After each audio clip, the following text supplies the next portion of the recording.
Hello, welcome to this very exciting RTS event, Anatomy of a Hit, Poldark. What was the process like for you for being cast in this? Did you have to audition? Did you?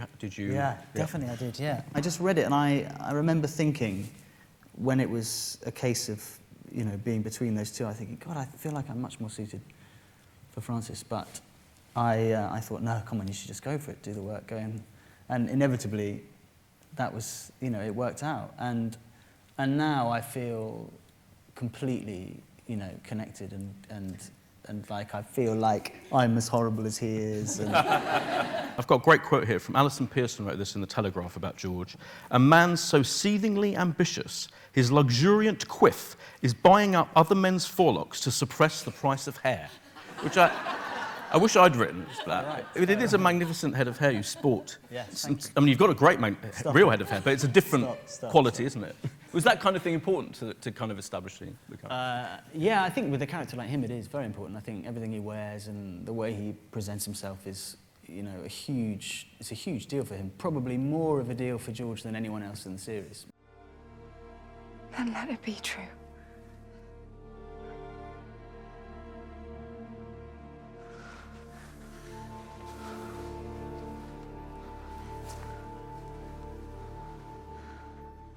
When you wrote that scene, is that how you imagine it looked? Well, this is why I chose it, actually, because I think it's probably one of the most detailed pieces of stage directions that I've ever written. Wow. So even down to things like the hair on the back of her neck, you can see the hair moving on the back of her neck, the rustle of the silk, the way the hand slides into the dress, all that is was written in the, because I had a very kind of clear idea that it needed to be really highly charged and erotic, but actually we didn't really need to see very much. It was in the detail of it.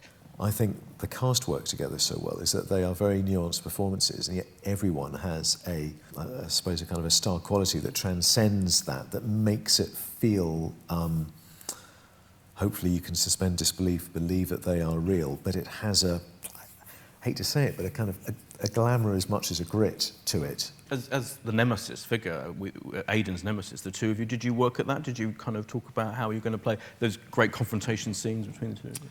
We definitely sat down and chatted about it before, and throughout. But yeah, I don't know. I think there's a lot in a relationship like that. There's a lot to be said for not over talking it too, because the point is that these people don't spend much time together, and when they do, it's fiery. Yeah. So I'm not saying, you know, Aidan and I are very amicable, yes. But there wasn't a huge amount to talk about. You've got series 2 is all finished filming and ready to roll. 8 episodes. So you've gone up from 10 episodes. 10 episodes. So you went from 6 to 8 in series 1. Now you've gone to 10, yes. And you are writing these all yourself. I sometimes think it would really be useful if I could give episodes to somebody else, but I've never been able to do that in my own work.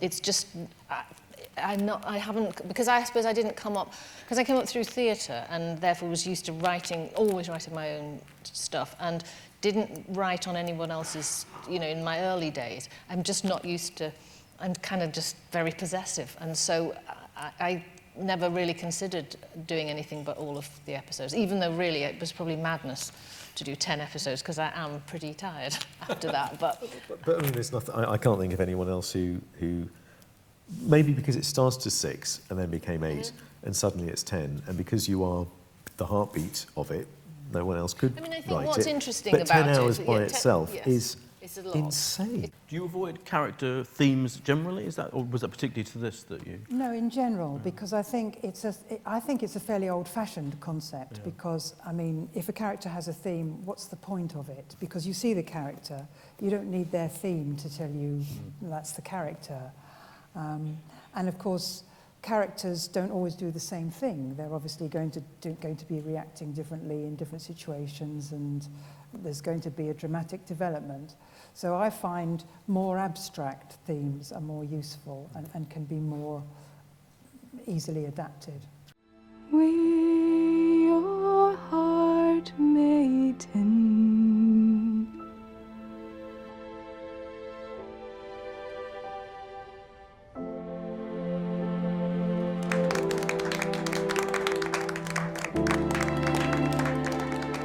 It's a huge moment in Yeah. of the story, because it's Demelza coming into society, really, and she's on show, and also she doesn't, you know, Ross married her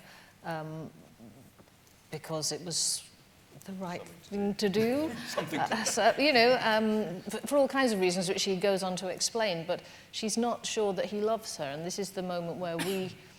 In the books, it tells the story slightly differently. He's realised he loves her earlier, but I felt that you needed that moment of him realising he loves her to be the end of an episode, not the middle of an episode, because where do you go from there? Damien, as the manager of the production company as well, did you see that shot of Aidan scything, the famous shot, and think, we've got gold here, we've got to milk this, or were you just surprised by how much it became a symbol? Because the press, they just did it. But the BBC put it out as a press shot. Let's not forget that. They know what they're doing. No, I suppose. I mean, I remember seeing it thinking, this is great. Yeah. This is...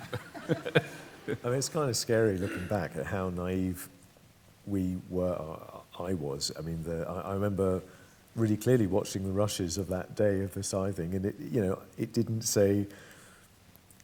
It said in the script that he was scything, but it didn't, we've never... It says in the script that he's scything and that he's sweating and it's a hot day, and it's Demelza's point of view, because it's the day after they've had sex for the first time, and in the script it's very clear she's looking at him and thinking, oh my God, what did I do? You know, what's going to happen now? Damien, you did ask me, you said, do you think women will find Aidan attractive?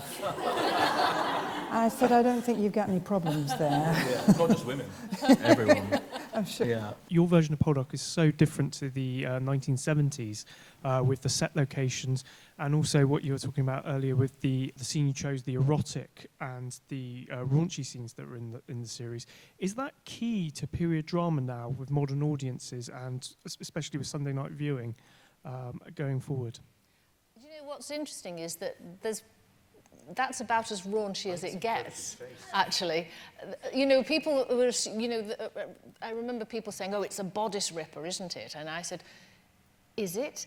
I just want to thank the panel and thank you all for coming.